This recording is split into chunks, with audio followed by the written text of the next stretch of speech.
রাসূলুল্লাহ সাল্লাল্লাহু আলাইহি ওয়াসাল্লামের পক্ষ থেকে দেখি। রাসূল সাল্লাল্লাহু আলাইহি ওয়াসাল্লাম বলছেন, ইয়ান্তাযিরু আও ইয়াখরুজু ৭০,০০০ ইয়াহুদি মিন আসবাহান মা'আদ দাজ্জাল। ইহুদিদের একটা অংশ দাজ্জালের অপেক্ষায় আছে, এবং যেই দিন দাজ্জাল বের হবে, ইস্পাহানের ৭০,০০০ ইহুদি দাজ্জালের সঙ্গী হবে, এবং ওই ৭০,০০০ ইহুদি এবং দাজ্জাল মিলে ইয়াকতুলু মাআল মুসলিমিন, মুসলমানদের বিরুদ্ধে যুদ্ধ করবে। যুদ্ধ করতে করতে এমন পরিবেশ তৈরি হবে যে ইয়াখতাবিউল ইয়াহুদ ওয়ারা আশ-শাজারা আও তাহতাল হাজার। ইহুদি আশ্রয় নিবে গাছের আড়ালে, পাথরের আড়ালে, আর পাথর এবং গাছ বলে উঠবে ইয়া মুসলিম। পাথর এবং গাছ কথা বলে উঠবে, এই মুসলমান, এই যে এখানে লুকিয়ে আছে হত্যা করো। গাছ বলবে, এই যে এখানে লুকিয়ে আছে হত্যা করো। পাথর বলবে, এই যে এখানে লুকিয়ে আছে হত্যা করো। এবং এই হাদিসের সাথে আরো একটি হাদিস সম্পৃক্ত, যে রাসূলুল্লাহ সাল্লাল্লাহু আলাইহি ওয়াসাল্লাম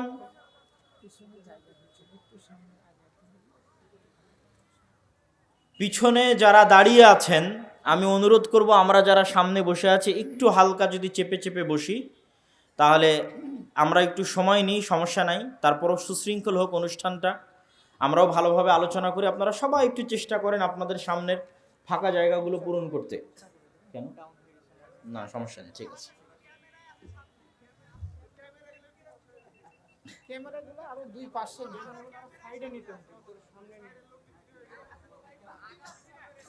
আমরা খুব গুরুত্বপূর্ণ আলোচনা শুনছিলাম। সে আলোচনার দ্বিতীয় হাদিস আমরা পড়লাম যে ৭০,০০০ ইহুদি ইস্পাহান থেকে বের হবে। ইস্পাহান হচ্ছে ইরানের নগরী। আজও ইরানের মধ্যে ইস্পাহান নামে সেই নগরী আছে। আমরা প উচ্চারণ করি ইস্পাহান, আরবিতে এটা উচ্চারণ হয় না। আরবিতে হয় আল আসবাহানি, বা উচ্চারণ হয় ইসবাহান বা আসবাহানি। সেখান থেকে ৭০,০০০ ইহুদি দাজ্জালের সঙ্গী হবে, সাথী হবে, এবং মুসলমানদের বিরুদ্ধে যুদ্ধ করবে। আর সেই যুদ্ধের অবস্থা কি হবে সেটাও আমরা দেখলাম। আরেকটি হাদিস দেখি। عن عوف بن مالك رضي الله تعالى عنه أنه قال, আউফ ইবনে মালিক রাদিয়াল্লাহু তাআলা আনহু থেকে বর্ণিত, তিনি বলেন, আমি একদা রাসূলুল্লাহ সাল্লাল্লাহু আলাইহি ওয়াসাল্লামের নিকটে আসলাম। রাসূল সাল্লাল্লাহু আলাইহি ওয়াসাল্লাম আমাকে কিয়ামতের আলামত গণালেন, আমার হাতে গণালেন। তার মধ্যে একটি আলামত রাসূল সাল্লাল্লাহু আলাইহি ওয়াসাল্লাম বললেন, সায়াকুনু হুদনাতুন মা'আর রোম, ইয়ানি সাতাকুনু হুদনাতুন বাইনাল মুসলিমিনা ওয়ার রোম। রোমান খ্রিস্টানদের সাথে মুসলমানদের একটি চুক্তি হবে, আর রোমান খ্রিস্টানেরা এবং মুসলমানেরা চুক্তিবদ্ধ হয়ে তৃতীয় কমন শত্রুর বিরুদ্ধে যুদ্ধ করবে। তথা রোমান খ্রিস্টানদের শত্রু আর মুসলমানদের শত্রু এক। তৃতীয় কমন শত্রুর বিরুদ্ধে মুসলমানেরা যুদ্ধ করবে। এই যুদ্ধের রোমান খ্রিস্টান এবং মুসলমানেরা বিজয়ী হবে। বিজয়ী হওয়ার পর একজন খ্রিস্টান দাঁড়িয়ে বলবে যে আমরা আজকে বিজয়ী হয়েছি লিহাজা সলিব, এই ক্রুশের কারণে। গলায় ঝুলানো ক্রুশ দেখিয়ে বলবে এটার কারণে আজকে আমরা বিজয়ী হয়েছি। তখন একজন মুসলমানের আঁতে ঘা লাগবে, সে দাঁড়িয়ে উঠে তার ক্রসটা ভেঙে দিবে। যখন ভেঙে দিবে তখন রোমান এবং মুসলমানেরা পরস্পরের বিরুদ্ধে যুদ্ধ করার জন্য দাঁড়িয়ে যাবে। রোমান খ্রিস্টান এবং মুসলমানেরা। সেই যুদ্ধের বর্ণনা রাসূলুল্লাহ সাল্লাল্লাহু আলাইহি ওয়াসাল্লাম হাদিসে বিস্তারিত বর্ণনা করছেন। عن أبي هريرة رضي الله تعالى عنه أنه قال قال رسول الله صلى الله عليه وسلم আবু হুরায়রা রাদিয়াল্লাহু তাআলা আনহু থেকে বর্ণিত, তিনি বলেন রাসূল সাল্লাল্লাহু আলাইহি ওয়াসাল্লাম বলেছেন, লা তাকুমুস সাআহ, কিয়ামত ততদিন পর্যন্ত সংঘটিত হবে না, হাত্তা ইয়ানজিলার রোম বিল আমাক আও বিদাবিক, যতক্ষণ না রোমান খ্রিস্টানেরা অবতীর্ণ না হচ্ছে সিরিয়ার আমাক এবং দাবেক নামক জায়গায়। বর্তমান সিরিয়ার হালব নগরী থেকে অনতি দূরে তুরস্ক এবং সিরিয়ার সীমান্তবর্তী অঞ্চলে, বর্তমান তুরস্কের সীমানা এবং বর্তমান সিরিয়ার সীমানা, এই সীমান্তবর্তী অঞ্চলের জায়গার নাম হচ্ছে আমাক এবং দাবেক, এখনও ওই নামেই আছে। এই আমাক এবং দাবেক জায়গায় যতক্ষণ না রোমান খ্রিস্টানেরা অবতীর্ণ না হবে মুসলমানদের বিরুদ্ধে, ফায়াখরুজু ইলাইহিম জাইশুম মিনাল মাদিনাহ, আর তাদের বিরুদ্ধে যুদ্ধ করার জন্য মদিনা মুনাওয়ারা থেকে মুসলমানদের একটি সেনাবাহিনী রওনা হবে। রাসূলুল্লাহ সাল্লাল্লাহু আলাইহি ওয়াসাল্লাম বলছেন, মদিনা মুনাওয়ারা থেকে বের হওয়া সেই মুজাহিদ বাহিনী খেয়ার ও আহলিল আরজ, তৎকালীন বিশ্বের সর্বোত্তম, সবচেয়ে শ্রেষ্ঠ, সবচেয়ে দামি, সবচেয়ে আল্লাহওয়ালা পরহেজগার মানুষ হবে। মদিনা মুনাওয়ারা থেকে ওই দিন যারা বের হবে যুদ্ধের জন্য, সিরিয়ার মাটিতে যুদ্ধ করার জন্য, রাসূলুল্লাহ সাল্লাল্লাহু আলাইহি সাল্লাম বলছেন, খিয়ার ও আহলিল আরজ, তৎকালীন বিশ্বের সর্বশ্রেষ্ঠ আল্লাহওয়ালা পরহেজগার মানুষেরা সেই দিন মদিনা থেকে বের হবে, মদিনা মুনাওয়ারা থেকে বের হবে যুদ্ধের জন্য। যুদ্ধের কথা বর্ণনা করতে গিয়ে রাসূলুল্লাহ সাল্লাল্লাহু আলাইহি ওয়াসাল্লাম বলেন, ফায়ুকাতিলুহুম ফায়ানহাজিমু সুলুসুন লা ইয়াতুবুল্লাহ তাওবাতাহুম আবাদা, ওই দিন মুসলমানেরা 3 ভাগে বিভক্ত হয়ে যাবে। এক ভাগ যুদ্ধের মাঠ ছেড়ে পালিয়ে যাবে, আল্লাহ কোনোদিন এদের তওবা কবুল করবেন না। একদল মুসলমান যুদ্ধের মাঠ ছেড়ে পালিয়ে যাবে, আল্লাহর নবী বলছেন সাল্লাল্লাহু আলাইহি ওয়াসাল্লাম, লা ইয়াতুব, আল্লাহ কোনোদিন তাদের তওবা কবুল করবেন না, আবাদা, কোনোদিন আল্লাহ সুবহানাহু ওয়া তাআলা তাদের তওবা কবুল করবেন না। ওয়ায়ুকতালু সুলুসুহুম, 3 ভাগের 1 ভাগ ওই যুদ্ধে মারা যাবে। রাসূলুল্লাহ সাল্লাল্লাহু আলাইহি ওয়াসাল্লাম বলছেন, আফজালুশ শুহাদা ইনদাল্লাহ, আল্লাহর নিকটে সর্বশ্রেষ্ঠ শহীদ বলে গণ্য হবে ওই যুদ্ধে যারা যুদ্ধ করে শাহাদত অর্জন করবে, শহীদ হয়ে যাবে 3 ভাগের 1 ভাগ মুসলমান, তারা আল্লাহর দরবারে সর্বশ্রেষ্ঠ শহীদ হিসেবে বিবেচিত হবে। রাসূলুল্লাহ সাল্লাল্লাহু আলাইহি ওয়াসাল্লাম বললেন, ওয়াইফতাতিহুস সুলুস, আর 3 ভাগের 1 ভাগ বিজয় লাভ করবে রোমানদের উপরে, 3 ভাগের 1 ভাগ বিজয় লাভ করবে রোমানদের উপরে। লা ইফতানুনা আবাদান, এরা কোনো দিন আর কিয়ামত পর্যন্ত ফিতনায় পতিত হবে না, এবং এদের হাত দিয়ে ইফতাতিহুনা কুস্তুনতুনিয়া, কুস্তুনতুনিয়া বিজয় হবে। কুস্তুনতুনিয়া কি? আগের হাদিসেও দেখেছেন, আল্লাহর নবী বলেছে, বাইতুল মকদেসের আবাদ হওয়া, মদিনার ধ্বংস হওয়া, মদিনার ধ্বংস হওয়া, মহাযুদ্ধের শুরু হওয়া, মহাযুদ্ধের শুরু হওয়া, কুস্তুনতুনিয়া বিজয় হওয়া, কুস্তুনতুনিয়া বিজয় হওয়া, দাজ্জালের বের হওয়া। কুস্তুনতুনিয়া হচ্ছে আজকের তুরস্কের ইস্তাম্বুল। আজকের তুরস্কের ইস্তাম্বুলকে আরবিতে বলা হয় কুস্তুনতুনিয়া, ইংরেজিতে বলা হয় কনস্টান্টিনিপল। কনস্টান্টিনিপল এবং বর্তমান নাম হচ্ছে ইস্তাম্বুল। তুরস্কের রাজধানী, যদিও আগে রাজধানী ছিল, এখন অফিসিয়াল রাজধানী নয়, অফিসিয়াল রাজধানী আঙ্কারা, কিন্তু তারপরও রাজধানীর মতো মান মর্যাদা যেই শহরের, সেটাই হচ্ছে ইস্তাম্বুল, কুস্তুনতুনিয়া, কনস্টান্টিনিপল। রাসূল সাল্লাল্লাহু আলাইহি ওয়াসাল্লাম বলছেন, ফায়াফতাতিহুনা কুস্তুনতুনিয়া, ওই যে একদল বিজয়ী হবে রোমানদের উপর, তাদের হাতে আল্লাহ কুস্তুনতুনিয়া, কনস্টান্টিনিপল বিজয় দান করবেন। ফাবাইনামা হুম ইয়ানকাসিমুনাল গানাইম, যখন এই সমস্ত বিজয়ী মুজাহিদরা গনিমতের মাল বন্টন করবে এবং তাদের তরবারি ঝুলানো থাকবে গাছের সাথে, তখন একজন চিৎকার করে বলবে, সাহা ফীহিমুশ শাইতান ইন্নাল মাসীহা ক্বাদ খালাফাকুম ফি আহলিকুম, মাসীহুদ দাজ্জাল বের হয়ে গেছে আর তোমাদের বাড়িতে বাড়িতে মাসীহুদ দাজ্জাল প্রবেশ করতেছে। এখন পর্যন্ত ইমাম মাহদী আসেননি, হয়তো এনাদের মধ্যেই ইমাম মাহদী থেকে থাকতে পারেন, তবে তিনি যে ইমাম মাহদী তা এখনও প্রকাশিত আকারে জনগণের সামনে স্পষ্ট হয়নি। হবে কখন? দাজ্জাল বের হওয়ার পরে এবং সালাতের দামেস্কের মসজিদে সালাতের পরে, যেটার বর্ণনা রাসূল সাল্লাল্লাহু আলাইহি সাল্লাম দিচ্ছেন। ফায়াখরুজুন ওয়া যালিকা বাতিল, শয়তানের এই মিথ্যা কথা শুনে তারা তরবারি নিয়ে দৌড়ে এগিয়ে যাবে কোথায়? মাসিহাদ দাজ্জাল, তার বিরুদ্ধে যুদ্ধ করার জন্য। ফাইদা জাউ শাম, তারা আস্তে আস্তে দেমাশকে চলে আসবে। দেমাশকের মসজিদে তারা কাতারবদ্ধ হয়ে সালাতের জন্য দাঁড়াবে। ইদা উকিমাতিস সালাত, যখন সালাতের ইকামত দেওয়া হবে, ফায়ানজিলু ঈসা ইবনু মারিয়াম, তখন আসমান থেকে ঈসা ইবনু মারিয়াম অবতীর্ণ হবেন। ফাআম্মাহুম ফাইদা রাআহু আদুউল্লাহ যাবা কামা ইয়াযুবুল মিলহ ফিল মা, ঈসা ইবনু মারিয়াম অবতীর্ণ হবেন ওই মসজিদে, এবং তারপরে মুসলমানেরা দাজ্জালের বিরুদ্ধে যুদ্ধ করার জন্য রওনা দিবে।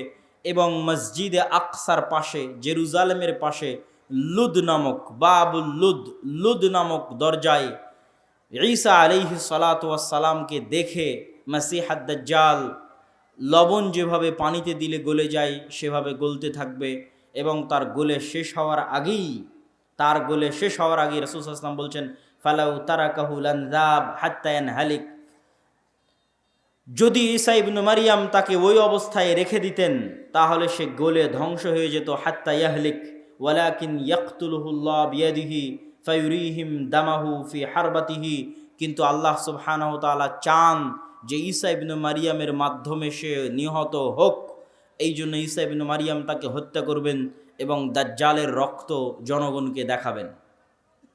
সম্মানিত উপস্থিতি, আরেকটি ব্যতিক্রম ধর্মী হাদিস, সেই হাদিসটা বলে আমরা আমাদের সংক্ষিপ্ত ব্যাখ্যার দিকে এগিয়ে যাব ইনশাআল্লাহ। আবু হুরায়রা রাদিয়াল্লাহু তাআলা আনহু থেকে বর্ণিত, তিনি বলেন রাসূল সাল্লাল্লাহু আলাইহি ওয়াসাল্লাম বলছেন, সামি'তুম বিমাদিনাতিন জানিবুম মিনহা ফিল বার ওয়া জানিবুম মিনহা ফিল বাহর, তোমরা একটি শহরের কথা শুনেছ যেই শহরের এক সাইডে সমুদ্র এবং আরেক সাইডে মাটি। রাসূলুল্লাহ সাল্লাল্লাহু আলাইহি ওয়াসাল্লামের উত্তরে সাহাবীগণ বললেন, জি আমরা শুনেছি। রাসূল সাল্লাল্লাহু আলাইহি ওয়াসাল্লাম বলছেন, লা তাকুমুস সাআহ হাত্তা ইয়াগজুহা ৭০ আলফাম মিন বনি ইসহাক, ততক্ষণ পর্যন্ত কিয়ামত হবে না যতক্ষণ না বানু ইসহাকের ৭০,০০০ মানুষ তাদের বিরুদ্ধে যুদ্ধ না করছে। আর তারা সেই দিন যুদ্ধ করবে ওই শহর বিজয়ের জন্য, আর ওই শহর বিজয়ের জন্য ফালাম ইউকাতিলু বিসালাহ, কোনো অস্ত্রপাতি লাগবে না ওই শহর বিজয় করতে। ওয়ালাম ইয়ারমু বিসাহমিন, কোনো তীর নিক্ষেপ করা লাগবে না ওই শহর বিজয় করতে। ক্বালু লা ইলাহা ইল্লাল্লাহু আল্লাহু আকবার, তারা শুধু আল্লাহু আকবার ধ্বনি দিবে, তাকবীর ধ্বনি দিবে। ফায়াসকুতু আহাদু জানিবাইহা, ওই শহরের একটি প্রাচীর ধসে পড়ে যাবে। তারপরে দ্বিতীয়বার যখন তারা তাকবীর ধ্বনি দিবে তখন শহরের আরেকটি প্রাচীর ধসে পড়ে যাবে। তারা তৃতীয়বার যখন তাকবীর ধ্বনি দিবে তখন শহরের আরেকটি প্রাচীর ধসে পড়ে যাবে। ফাইফাররাজুলাহুম ফায়াদখুলুহা, তারা বিজয়ী বেশে ওই শহরে প্রবেশ করবে। ফায়াগনামু ফাবাইনাহুমা ইয়াকতাসিমুনাল মাগানিম, যেই মুহূর্তে তারা বিজয়ী বেশে শহরে প্রবেশ করবে আর গনিমতের মাল বন্টন করবে, তখন শয়তান চিৎকার করে বলবে, তোমাদের ঘরে দাজ্জাল প্রবেশ করে গেছে। সম্মানিত উপস্থিতি, পরপর আমরা 4টা হাদিস দেখলাম। এই 4টা হাদিস এক একজন এক একভাবে ব্যাখ্যা করতে পারে। আমি আগেও বলেছি যে যতদিন এই জিনিসগুলো না ঘটবে ততদিন এই জিনিসগুলোর প্রকৃত ব্যাখ্যা কেউ জানবে না। কিন্তু আমার কাছে সংক্ষিপ্তভাবে যেটা মনে হয়েছে যে উমরান ও বাইতুল মাকদেস আবাদ হওয়া, কেউ কেউ ব্যাখ্যা করে এই যুগের যে বাইতুল মাকদেস আবাদ হওয়া মানে ইহুদিরাই জেরুজালেম দখল করে নিবে এবং সেখানে বিশাল রাজধানী প্রতিষ্ঠা করবে। প্রতিষ্ঠা করার মাধ্যমে সে এটা পৃথিবীর একটি জাঁকজমকপূর্ণ একটা বিশাল বড় শহর, লন্ডন দুবাইয়ের মতো একটা বড় শহরে পরিণত হয়ে যাবে জেরুজালেম, যেটা থাকবে তাদের হাতে, আমাদের হাতে নয়। কেউ বলেছেন এটা। আর আমার কাছে সংক্ষিপ্তভাবে মনে হয়েছে যে উমরান ও বাইতুল মাকদেস আবাদ হওয়া মানে মুসলমানদের হাতেই বাইতুল মাকদেস থাকবে এবং মুসলমানেরাই বাইতুল মাকদেস বিজয় করবে এবং সেখানে সালাত সিয়াম সকল কিছু বাস্তবায়ন হবে এবং বাইতুল মাকদেস মুসলমানদের হাতে আগেই বিজয় হবে, তথা যে ঘটনাগুলো পরবর্তীতে সংঘটিত হচ্ছে সেগুলোর আগেই মুসলমানদের হাতে বাইতুল মাকদেস থাকবে। কখন থাকবে আল্লাহ সুবহানাহু ওয়া তাআলা ভালো জানে। এবং বাইতুল মাকদেসের বিজয় হওয়া মানে মদিনার ধ্বংস হওয়া কি?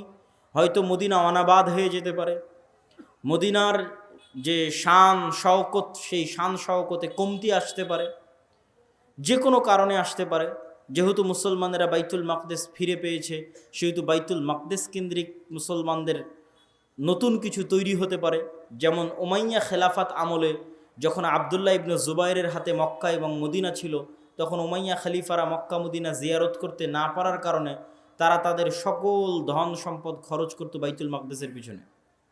তথা এই মসজিদকে কেন্দ্র করে মুসলমানদের একটা ব্যস্ততা, শহর বন্দর সকল কিছু গড়ে উঠবে এই শহরকে কেন্দ্র করে, এবং মদিনা অনাবাদ হয়ে যাবে। মদিনা অনাবাদ হয়ে গেলে যুদ্ধ শুরু হবে। কোন যুদ্ধ? যেই যুদ্ধ আমরা আলোচনা করলাম, এই যুদ্ধকে রাসূল সাল্লাল্লাহু আলাইহি সাল্লাম বলছেন আল মালহামা আল কুবরা। এবং এই যুদ্ধের বর্ণনা দিতে গিয়ে অন্য হাদিসে রাসূলুল্লাহ সাল্লাল্লাহু আলাইহি ওয়াসাল্লাম বলেছেন যে এই যুদ্ধে এত বেশি পরিমাণ মানুষ মারা যাবে যে একটা উড়ন্ত পাখি যদি আকাশে উড়তে থাকে তাহলে উড়তে উড়তে সে ক্লান্ত হয়ে যাবে, কিন্তু লাশের সারি সে উড়ে শেষ করতে পারবে না, এত বেশি পরিমাণ মানুষ মারা যাবে এই যুদ্ধে। আর এই যুদ্ধের পরপরই কুস্তুনতুনিয়া বিজয় হবে। কুস্তুনতুনিয়া বিজয় হবে মানে আজ তো ইস্তাম্বুল মুসলমানদের হাতে আছেই। হাদিসের ভাষায় বোঝা যায় যে ইস্তাম্বুল একদিন মুসলমানদের হাতে থাকবে না। আজ আছে কিন্তু একদিন থাকবে না। তথা আজকের যে তুরস্ক, এটা আজকে মুসলমানদের হাতে থাকলেও হাদিস প্রমাণ করছে যে দাজ্জাল যেই মুহূর্তে বের হবে ওই মুহূর্তে কনস্টান্টিনোপল, ইস্তাম্বুল, তুরস্ক মুসলমানদের হাতে নাই, থাকবে না। তথা সেটা মুসলমানেরা যে কোনো সময় হারিয়ে ফেলতে পারে, অদূর ভবিষ্যতে, নিকট ভবিষ্যতে। আল্লাহ সুবহানাহু ওয়া তাআলা ভালো জানে কখন হারিয়ে ফেলবে, কেন না হারালে বিজয় কিসের? আর যেই বিজয়ের কথা রাসূল সাল্লাল্লাহু আলাইহি সাল্লাম বলছেন, এই বিজয় নিকটে, কিয়ামতের নিকটবর্তী, দাজ্জাল বের হওয়ার পূর্ব মুহূর্তের বিজয়। সম্মানিত উপস্থিতি, তাহলে মোটামুটি যদি আমরা এই দুইটা জিনিসের ব্যাখ্যা এভাবে দাঁড় করাই যে বাইতুল মুকাদ্দাস আগেই মুসলমানেরা বিজয় করবে, সেটাই হচ্ছে বাইতুল মুকাদ্দাসের আবাদ। আর কুস্তুনতুনিয়া কিয়ামতের পূর্ব মুহূর্তে বিজয় হবে, তার অর্থ হচ্ছে কুস্তুনতুনিয়া মুসলমানেরা হারিয়ে ফেলবে, কনস্টান্টিনোপল মুসলমানেরা হারিয়ে ফেলবে। এখন হাদিসের আরও একটা অংশ ব্যাখ্যা করতে বাকি, রোম কারা? যে রোমানদের সাথে মুসলমানদের চুক্তি হবে এবং চুক্তির পরে সেই চুক্তি পুনরায় ভঙ্গ হয়ে মুসলমান এবং রোমানরা পরস্পর যুদ্ধ করবে, সেই যুদ্ধ, এই যুদ্ধ, সেই রোম কারা? এ বিষয়ে মুহাদ্দিসিনে কেরাম এবং মুফাসসিরিনে কেরামের মধ্যে মতভেদ হওয়ার সবচেয়ে বড় কারণ হচ্ছে আল্লাহর নবীর যুগে রোম বলতে যাদেরকে বোঝানো হতো তাদের রাজধানী ছিল কনস্টান্টিনোপল। আল্লাহর নবীর যুগে, মানে যেই সময়ে আল্লাহর নবী এই হাদিস বলতেছেন, ওই সময়ে রোম বলে যাদের বোঝানো হতো তাদের রাজধানী তুরস্কের ইস্তাম্বুল, কনস্টান্টিনোপল। এবং মুসলমানেরা এটা কোনোদিনই বিজয় করতে পারেনি। মুসলমানেরা এটা বিজয় করেছে অনেক পরে, আজ থেকে 500 অথবা 600 বছর আগে। উসমানীয় খেলাফত আমলে মুসলমানেরা বিজয় করেছে, না উমাইয়া খেলাফত আমলে, না আব্বাসী খেলাফত আমলে কোনোদিন বিজয় হয়নি। ক্রুসেডের যুদ্ধ হয়েছে, তখনও মুসলমানরা ইস্তাম্বুল বিজয় করতে পারেনি। মঙ্গোলীয়রা মুসলমানদের বাগদাদে হত্যা করেছে, তখন মুসলমানরা ইস্তাম্বুল বিজয় করতে পারেনি। তারও পরে মুসলমানরা ইস্তাম্বুল বিজয় করেছে 1400 খ্রিস্টাব্দের দিকে, মুহাম্মদ আল ফাতেহ।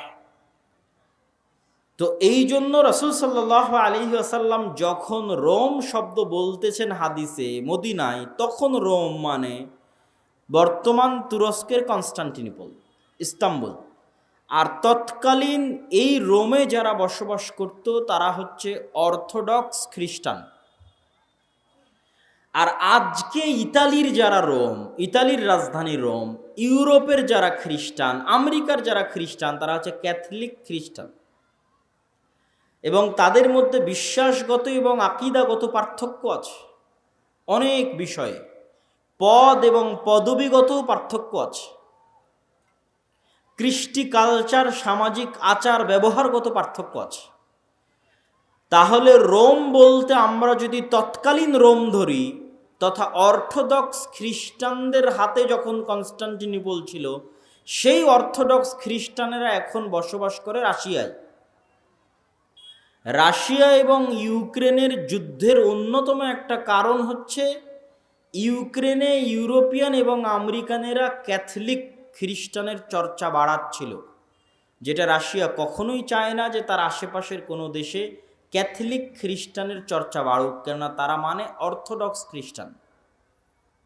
এবং আমার এর উপর বিস্তারিত ভিডিও আছে ইতেসাম টিভিতে, রাশিয়া এবং ইউক্রেনের উপর, যেখানে এই পয়েন্টে আরও বিস্তারিত ইন ডিটেইলস আলোচনা করা আছে। তাহলে আল্লাহর নবীর যুগের রোম যদি ধর্মীয় দৃষ্টিকোণ থেকে তাদের পরিচয় দেখি, যে আল্লাহর নবী যেই সময়ে হাদিস বলছেন ওই সময়ে রোম বলতে কাদের বোঝা হতো, তাহলে কনস্টান্টিনোপলে যে অর্থোডক্স খ্রিস্টানেরা ছিল তাদেরকে বোঝানো হতো। তারা আজ কোথায় আছে? তারা আজ রাশিয়াতে আছে। এবং রাশিয়া যে যুদ্ধগুলো লড়ে সেই যুদ্ধগুলোর পিছনে অনেক ধর্মীয় কারণ আছে, যেটাও আমি আমার ওই ভিডিওতে স্পষ্ট আকারে ডকুমেন্টারি আকারে দেখিয়েছি, যে এই যুদ্ধগুলো শুধু বাহ্যিক কোনো কারণে লড়াই করা হয় না, বরং ধর্মীয় কারণে লড়াই করা হয়। যেমন আজকে ইসরায়েল এবং ফিলিস্তিনের যুদ্ধে ইসরায়েল যে যুদ্ধ করতেছে, এটা শুধু বাহ্যিক কোনো কারণ নয়, বরং এর পিছনে ধর্মীয় কারণ আছে, সেটাও বলবো বক্তব্যের শেষের দিকে ইনশাল্লাহ। আর যদি বলি যে না তারা নয়, তাহলে ইতালির রাজধানী যে রোম, ইতালির রাজধানী রোম মানে আজকের ইউরোপ, আজকের আমেরিকা, যারা আমাদের বিরুদ্ধে ক্রুসেডের যুদ্ধ করার জন্য এসেছিল কয়েক শতাব্দী আগে, বাইতুল মুকাদ্দাস খ্রিস্টানেরা দখল করেছিল, সুলতান সালাহুদ্দিন আইয়ুবী বিজয় করেছিলেন, সেই ক্রুসেডাররা, তাদের সাথে মুসলমানদের চুক্তি হবে, তৃতীয় কোনো পক্ষের বিরুদ্ধে মুসলমানেরা তাদেরকে সাথে করে নিয়ে যুদ্ধ করবে, সেই যুদ্ধে রোমানরা আর মুসলমানেরা বিজয়ী হবে। তারপরে রোমানদের একজন বলবে এই ক্রুশের কারণে বিজয়ী হয়েছিলাম, এক মুসলমান উঠে ভেঙে দিবে, তখন আবার তারা পরস্পর মুখোমুখি দাঁড়িয়ে যাবে। আর এই যুদ্ধ হচ্ছে মালহামা, যেটা সিরিয়াতে হবে। আজকের যে ফিলিস্তিন, আজকের যে ইসরায়েল, এগুলোও সিরিয়া, আজকের যে জর্ডান, এগুলোও সিরিয়া, সেই যুদ্ধ হবে সিরিয়াতে। আর ওই যুদ্ধে মুসলমানদের হেডকোয়ার্টার হবে গোতা নামক জায়গায়, যে গোতা নামক জায়গাটি হচ্ছে সিরিয়ার রাজধানী দামেস্ক থেকে অনতি দূরে। আর সেই যুদ্ধে রোমানদের হেডকোয়ার্টার হবে আমাক এবং দাবেক নামক জায়গায়, যা বর্তমান সিরিয়া এবং তুরস্কের সীমান্তবর্তী অঞ্চলে এখনও সেই নামে সেই জায়গা পরিচিত এবং জানা যায়। সম্মানিত উপস্থিতি, আজকে দাজ্জালের যে লম্বা হাদিস আছে, সেই লম্বা হাদিস থেকেও দুই একটা পয়েন্ট বলে এই মাটি, এই অঞ্চলের গুরুত্ব বোঝানোর আজকের এই পর্বের আলোচনার আমরা শেষের দিকে চলে যাব ইনশাআল্লাহ। দাজ্জালের হাদিস আপনারা সকলেই জানেন, কিন্তু সেই হাদিসে যে জায়গাগুলোর কথা দাজ্জাল বলেছে, আমরা সেটাই একটু সংক্ষিপ্তভাবে তুলে ধরব। আপনারা তামিম আদ-দারি রাদিয়াল্লাহু তাআলা আনহুর বিখ্যাত হাদিস, যদি শ্রদ্ধেয় শায়েখ আব্দুর রাজ্জাক বিন ইউসুফ তার বক্তব্য শুনে থাকেন তাহলে শুনতে আরও মজা লাগবে, কিন্তু আমি শুধু ব্যাখ্যা করব এগুলোর কথা বলে ওই জায়গাগুলো কি এবং কোথায়। তো তামিম আদ-দারি রাদিয়াল্লাহু তাআলা আনহু তারা নৌকা নিয়ে সফরে বের হয়েছিলেন, 1 মাস সমুদ্রের মধ্যে ঘুরপাক খেতে থেকেছেন। ঘুরপাক খেতে খেতে যখন একটা দ্বীপে গিয়ে ঠেকেছেন, সেই দ্বীপে তাদের সাথে দাজ্জালের সাক্ষাৎ হয়েছে। দাজ্জালের সাক্ষাৎ হওয়ার আগেও একটা বড় অদ্ভুত জন্তু সেখানে দায়িত্ব পালন করছিল। সেই অদ্ভুত জন্তু নিজেকে পরিচয় দিয়েছে যে আমি হচ্ছি গোয়েন্দা, আনাল জাসসাসা। তারপরে সেই অদ্ভুত জন্তু তাদেরকে বলেছে তোমরা যার কাছে এসেছো তিনি এই দিকে আছে, এগিয়ে যাও। সেখান থেকে এবার আমি আপনাদেরকে এখান থেকে পড়ে শোনাচ্ছি যে ওখানে দাজ্জাল কি বলছে এবং সেই জায়গাগুলো কোথায়। দাজ্জাল বলছে, জিজ্ঞেস করছে, আসআলুকুম আন নাখলিহা আন নাখলে বাইসান আখবিরুনি আন নাখলে বাইসান। বাইসান নামক খেজুর বাগান সম্পর্কে আমাকে তোমরা সংবাদ দাও। কুলনা আন আইয়ি শানিহা তাস্তাখবির। বাইসান নামক খেজুরের বাগান সম্পর্কে তুমি কি জানতে চাও? তখন দাজ্জাল উত্তরে বলছে, আসআলুকুম আন নাখলিহা। বাইসান নামক খেজুর বাগানে এখন খেজুর হয় কিনা এ বিষয়ে আমাকে জানাও। হাল ইউসমির আমলা। তখন ওই তামিম আদ-দারি রাদিয়াল্লাহু তাআলা আনহু এবং তার সাথে যারা গেছে তারা উত্তরে বললেন, কুলনা নাআম, এখনো সেখানে খেজুর হয়। তখন দাজ্জাল উত্তরে বলছে, আমা ইন্নাহু ইউশিকু আল্লা তুসমির। জেনে রাখো অচিরেই সেই বাইসান নামক খেজুর বাগানে খেজুর হবে না। ক্বালা আখবিরুনি আন বুহায়রা আত-তাবারিয়াহ।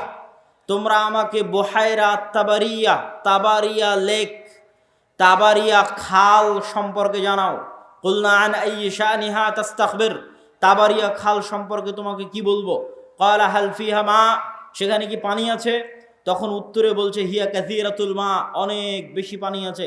ক্বালা আমা ইন্নামা ইউশিকু আন ইয়াযহাব। জেনে রাখো অচিরেই সেই খালে পানি থাকবে না। ক্বালা আখবিরুনি আন আইনি যুগর। আইনে জোগার সম্পর্কে আমাকে জানাও। ক্বালু আন আইয়ি শাআনিন তাস্তাখবির, তুমি আইনে জোগার সম্পর্কে কি জানতে চাও? বলে আইনে জোগারে কি এখনো পানি আছে? সেখান থেকে কি মানুষজন পানি নিয়ে চাষাবাদ করে? তখন আমরা বললাম হ্যাঁ, হিয়া কাসীরাতুল মা, এখনো মানুষ সেখান থেকে পানি নিয়ে চাষাবাদ করে। তখন সে উত্তরে বলল অচিরেই সেখানে পানি থাকবে না। তখন সে আখবিরুনি আন নাবিয়্যিল উম্মিয়িন, উম্মিয়িনদের নাবী সম্পর্কে আমাকে জানাও। অশিক্ষিত মূর্খ যারা লেখা জানে না, পড়া জানে না, তাদের জন্য যে নবী প্রেরণ করা হয়েছে সেই নবী সম্পর্কে আমাকে জানাও। এই মর্মে কথা সামনের দিকে আগাতে থাকলো। সম্মানিত উপস্থিতি, এখানে তিনটা জায়গার কথা বলেছে দাজ্জাল। আশ্চর্যজনক হলেও সত্য যে আজকের পৃথিবীতে এই তিনটি জায়গায়, তন্মধ্যে বাইসান নামক খেজুরের বাগান এবং জোগার নামক ঝর্ণা, এই তিনটাকে এক্সাক্ট চিহ্নিত করা খুব কঠিন হয়ে যায়। বিশেষ করে আইনে জোগারকে এক্সাক্ট চিহ্নিত করা যে এইটা আইনে জোগার, এটার বিষয়ে নিশ্চিত কেউ গবেষকরা এখন পর্যন্ত তথ্য দিতে পারেনি। কিন্তু বাইসান খেজুরের বাগান সম্পর্কে মোটামুটি ধারণা পাওয়া যায় যে এই খেজুরের বাগান হচ্ছে বাইসান খেজুরের বাগান। আর বহায়রা আত্তাবারিয়াহ, এটা এত প্রসিদ্ধ, এত ব্যাপক, এত পরিচিত যে সবাই জানে। এমনকি ইসরায়েলে সারা পৃথিবী থেকে শত শত খ্রিস্টান এই বহায়রা আত্তাবারিয়া দেখার জন্য যায়। এই জন্য দেখার জন্য যায়, তারা মনে করে তাদের তাওরাত, তাদের বাইবেলে ঈসা আলাইহিস সালাতু ওয়াস সালামের যত মোজেজার কথা বলা আছে, সকল মোজেজা তিনি দেখিয়েছিলেন বহায়রা তাবারিয়ার ওপরে অথবা বহায়রা তাবারিয়ার পাশে। সেই মোজেজা যদি হয় অন্ধ ব্যক্তিকে চক্ষুস্মান করে দেওয়া, সেই মোজেজা যদি হয় টাকওয়ালা ব্যক্তির মাথায় চুল গজিয়ে দেওয়া, সেই মোজেজা যদি হয় মৃত ব্যক্তিকে জীবিত করা, এগুলোর অধিকাংশ মোজেজা তাদের বিশ্বাস অনুযায়ী ঈসা আলাইহিস সালাতু ওয়াস সালাম এই লেক, এই খালের পাশে অথবা তার উপরে তিনি করে দেখিয়েছিলেন, এই জন্য তারা দেখতে আসে। এবং এইটা চলমান বর্তমান ইসরায়েলের সীমানার অন্তর্ভুক্ত। এবং আনুমানিক গবেষণা অনুযায়ী বাইসানের খেজুরের বাগান এবং জোগারের ঝর্ণা এবং তাবারিয়ার লেক, তিনটাই বর্তমান ইসরায়েলের সীমানার অন্তর্ভুক্ত, যেই জায়গাগুলোর কথা এই হাদিসে দাজ্জাল তামিম আদ-দারি রাদিয়াল্লাহু তাআলা আনহুকে জিজ্ঞেস করতেছে। তাহলে একদম যদি আমরা সামারি এবং সারমর্ম করি, তাহলে কিয়ামতের পূর্ব মুহূর্তে যা যা সংঘটিত হবে, সব বড় বড় ঘটনা এই মাটিতে, এই জমিনে সংঘটিত হবে, শামের মাটিতে সংঘটিত হবে। আল মসজিদুল আকসা, বাইতুল মুকাদ্দাস কেন্দ্রিক যে এরিয়া, যে জগৎ, যে দেশ, সেখানে সংঘটিত হবে। এবং আমি আমার অতীতের বক্তব্যগুলোতে বলেছি যে বাইতুল মুকাদ্দাসই একমাত্র কারণ পৃথিবীর, যেই কারণে পৃথিবীর 90% মানুষ যুদ্ধে জড়িয়ে যেতে পারে। যেই কারণে পৃথিবীর 90% মানুষ যুদ্ধে জড়িয়ে যেতে পারে তার অন্যতম একটি কারণ হচ্ছে মসজিদে আকসা। কেননা পৃথিবীর তিনটা ধর্মের মানুষ এই মসজিদের দাবিদার।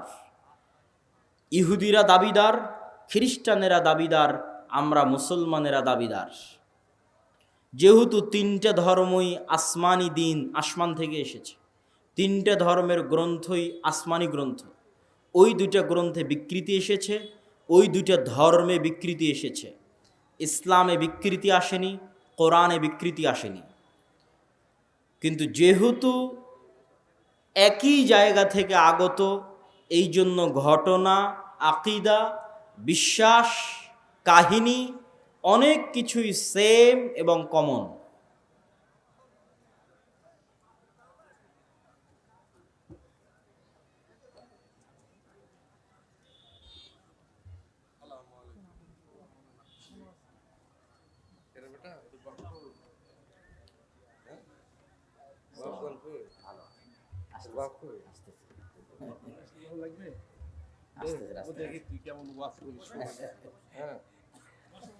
তো সম্মানিত উপস্থিতি,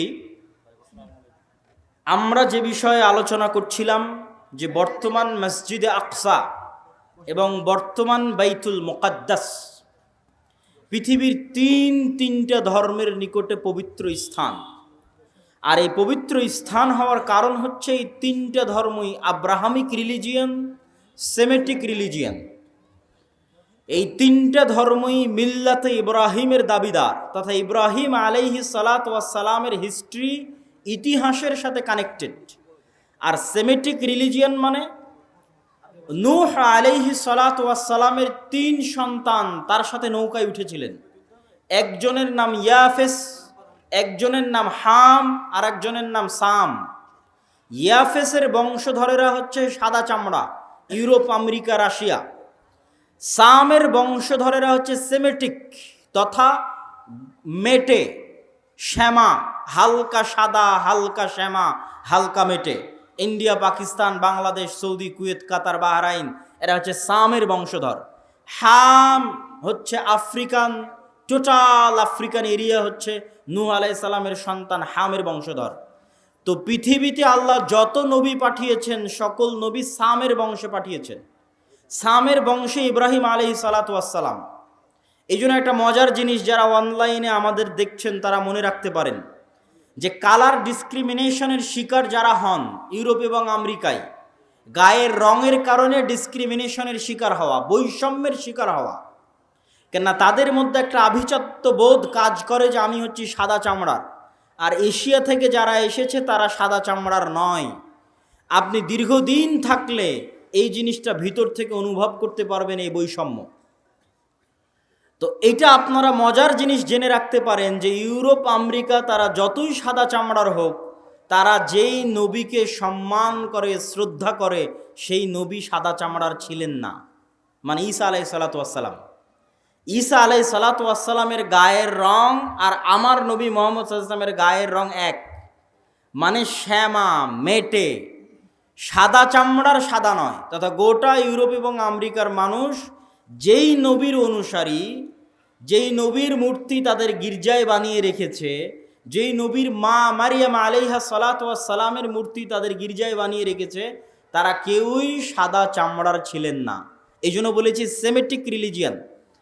তথা আল্লাহ সুবহানাহু তাআলা সামের বংশে সকল নবী দিয়েছে, ইব্রাহিমের বংশে পরবর্তী সকল নবী পাঠিয়েছে। পৃথিবীর তিনটে ধর্ম ইব্রাহিম আলাইহিস সালাতু ওয়াস সালামের মিল্লাতের দাবিদার। এর কিছু কমন উদাহরণ আপনাকে দিই। ইব্রাহিম আলাইহিস সালাতু ওয়াস সালামকে আমরা বলি ইব্রাহিম, তারা বলে আব্রাহাম। ইব্রাহিম আলাইহিস সালাতু ওয়াস সালামের ছেলে ইসহাককে আমরা বলি ইসহাক, তারা বলে আইজ্যাক, আইজ্যাক নিউটন।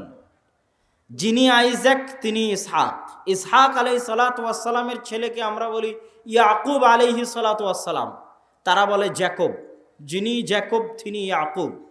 ইয়াকুব আলাইহিস সালাতু ওয়াস সালামের ছেলে ইউসুফ আলাইহিস সালাতু ওয়াস সালামকে আমরা বলি ইউসুফ, তারা বলে জোসেফ। সেন্ট জোসেফ স্কুল মানে হজরত Yusuf school. There is no difference, কোনো পার্থক্য নাই।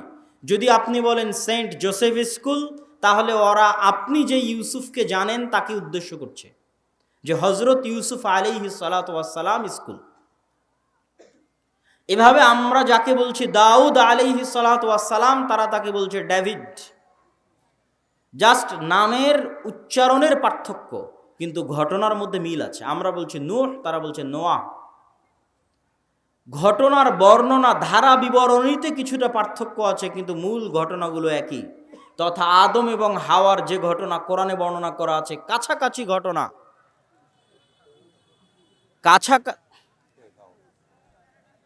কেমন আছে?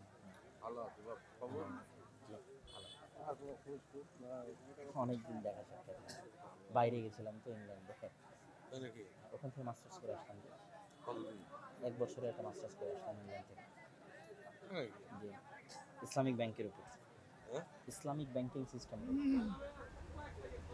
এই তানজিল ভাই, আব্বুকে ডেকে নিয়ে আসেন, নিয়ে আসতেছেন? হ্যাঁ বলতেছি, বক্তব্য শেষের দিকে চলে যাচ্ছে, দেখেন। হ্যাঁ হ্যাঁ বলবো ইনশাল্লাহ, আমি বুঝাবো, বক্তব্যের মধ্যে বলবো।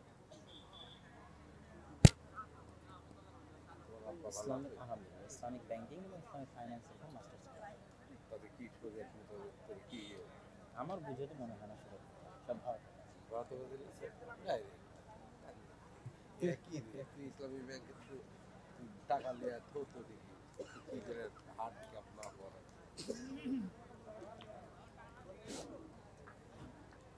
সম্মানিত উপস্থিতি, তো আমরা আলোচনা করছিলাম ইহুদি, খ্রিস্টান এবং ইসলাম এই তিনটা ধর্ম আব্রাহামিক রিলিজিয়ান। এই জন্য ঘটনার ধারা বিবরণীতে পার্থক্য হলেও মূল ঘটনা একই। তথা তাওরাত এবং ইঞ্জিলে আজও লেখা আছে যে মানুষ বানর থেকে তৈরি হয়নি, মানুষ আদম আলাইসাল্লাম থেকে তৈরি হয়েছে। আমরা বলছি আদম, তারা ওভাবেই বলতেছে। আমরা বলছি হাওয়া, তারা বলছে ইভ। হাওয়া আলাইহিসসালামের নামটা চেঞ্জ হয়ে গেছে, ঘটনা একই।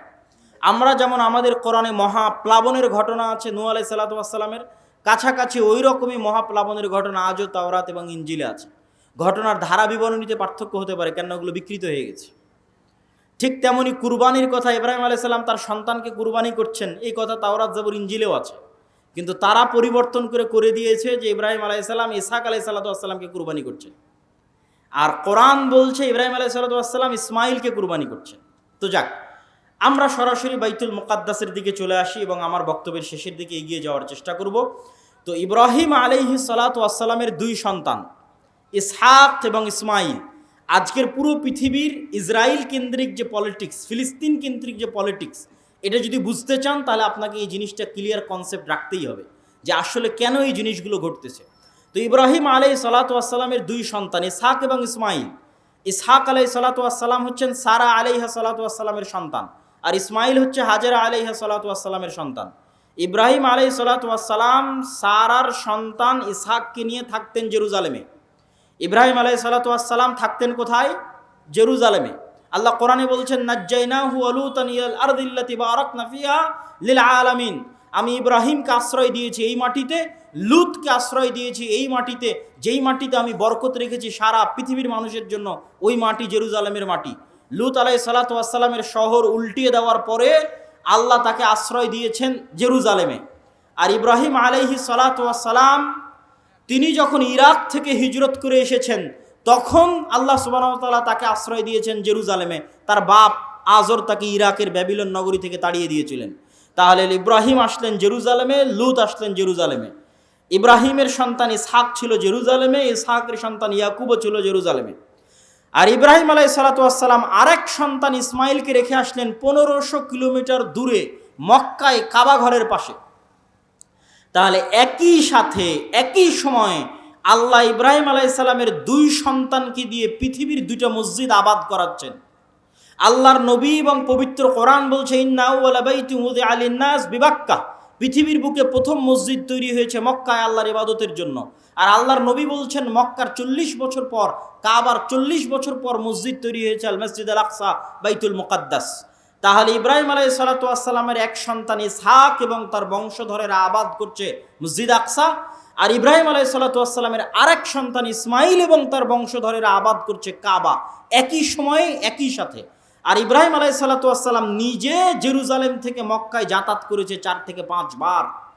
একবার হাজেরা আলাইহিসসালাম এবং ইসমাইলকে রাখতে গেছেন, একবার জবাই করতে গেছেন, একবার কাবা ঘর তৈরি করতে গেছেন, একবার ছেলেকে এমনি দেখতে গেছেন, পাননি, স্ত্রীকে তালাক দিয়ে আসতে বলেছেন।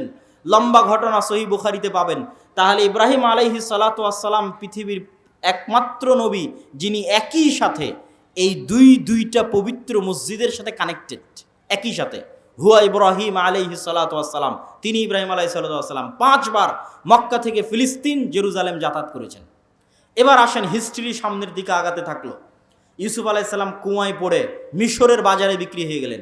আজকে যেমন ফিলিস্তিন আর মিশর পাশাপাশি, গাজায় আপনি ত্রাণ পাঠাতে পারবেন না মিশর ছাড়া, ওই কালেও একই অবস্থা ছিল, ফিলিস্তিন মিশর পাশাপাশি। ফিলিস্তিনের কুয়াতে পড়ে বিক্রি হলেন মিশরে অর্থমন্ত্রী হলেন, বাপ ভাই দাদা সবকে ডেকে পাঠালেন। 70 জনের পরিবারের বিশাল বহর নিয়ে ইয়াকুব আলাইহিসসালাম গেলেন মিশরে। এই প্রথম ইসহাকের বংশধরেরা ফিলিস্তিন ছেড়ে মিশর চলে গেল। মিশরে ইউসুফ আলাইহিসসালামের রাজত্ব এবং তার পরবর্তীদের রাজত্ব 150 বছর থাকলো। তারপরে যখন বিরোধী পার্টি ক্ষমতায় চলে আসলো, তথা ফেরাউন কিবতীরা যখন ক্ষমতা দখল করে নিল, তো আগের ক্ষমতায় যারা সবচেয়ে বড় জোট ছিল ওদেরকে হত্যা করতে লাগলো। আগের ক্ষমতায় যে বাদশাহ ছিল মিশরের, তার সবচেয়ে বড় জোট ছিল বানু ইসরাইল, ইউসুফ আলাইহিসসালাম, তো এদেরকে হত্যা করো। আর ফেরাউন জানতো যে আমি ক্ষমতা হারালে এদের কাছে ক্ষমতা হারাবো, অতএব এদের শিশুদের হত্যা করো যেন আমার ক্ষমতা দখল করার মতো কেউ না আসে। ওয়াইজ নাজ্জাইনাকুম মিন আলি ফিরআউনা ইয়াসুমুনাকুম সুআল আযাব ইউযাববিহুনা আবনাকুম ওয়া ইস্তাহইউনা নিসাআকুম। আমি তোমাদেরকে ফেরাউনের কবল থেকে বাঁচিয়েছি, যেই ফেরাউন তোমাদের ছেলে সন্তানদের জবাই করত। আল্লাহ পবিত্র কোরআনে বলছেন ছেলে সন্তানদের জবাই করত। আজকের ফেরাউন বানু ইসমাইলের ছেলে সন্তানদেরকে গাজায় হত্যা করতেছে। দিন পরিবর্তন হয়েছে, টার্গেট একই। কেননা তারা জানে যে এই ফিলিস্তিন থেকে এমন সন্তান বের হবে যাদের হাতে তাদের পতন অনিবার্য, পতন অবশ্যম্ভাবী। এই জন্য বেরি যেন হতে না পারে, এই জন্য আগে শিশুই হত্যা করে দাও, যেমন ফেরাউন হত্যা করত। সম্মানিত উপস্থিতি, তারপরে ফেরাউনের অত্যাচারে থেকে বানু ইসরাইলকে বাঁচানোর জন্য আল্লাহ মুসা আলাইহিস সালামকে পাঠালেন। মুসা আলাইহিস সালামের লম্বা ঘটনা, তিনি বানু ইসরাইলকে সাথে করে নিয়ে পালিয়ে যাচ্ছেন। ফেরাউনকে আল্লাহ লোহিত সাগরে ডুবিয়ে হত্যা করলেন। হত্যা করার পর মুসা আলাইহিস সালাম ফেরত মিশরে যাননি কেন? এই জন্য মিশরে ফেরত যাননি যে মুসা আলাইহিস সালাম পালিয়ে যাচ্ছিলেন না, মুসা আলাইহিস সালাম ইজ রিটার্নিং ব্যাক, ফেরত যাচ্ছিলেন। কোথায় ফেরত যাচ্ছিলেন? 400 বছর আগে ওনার বাপদাদা ইয়াকুব এবং ইয়াকুবের সন্তান 70 জন এবং ইউসুফ ওই যে জেরুজালেম ছেড়ে মিশরে আসছে, ওই জেরুজালেম বাপদাদার আদিভিটা, সেখানে ফিরে যাচ্ছিলেন। ইতিহাসের সত্য মিথ্যা জানা যায় না, কিন্তু ইতিহাসে লেখা আছে যে ইউসুফ আলাইহিস সালাম মিশরে মারা গেলেও তাকে তিনি ওসিয়ত করে গেছিলেন কবর দেওয়ার জন্য জেরুজালেমে। আর মুসা আলাইহিস সালামের কথা তো সহিহ বুখারীতে রাসূল সাল্লাল্লাহু আলাইহি ওয়াসাল্লাম বর্ণনা করতেছেন, যেটা ধারা বিবরণীতে আমি আসব।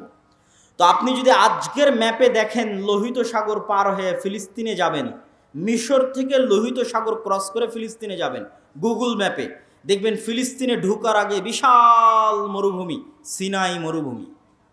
আর ওই ফিলিস্তিনে তখন বসবাস করত তৎকালীন বিশ্বের সবচেয়ে শক্তিশালী গোত্র, তাদের নাম আমালেকা গোত্র।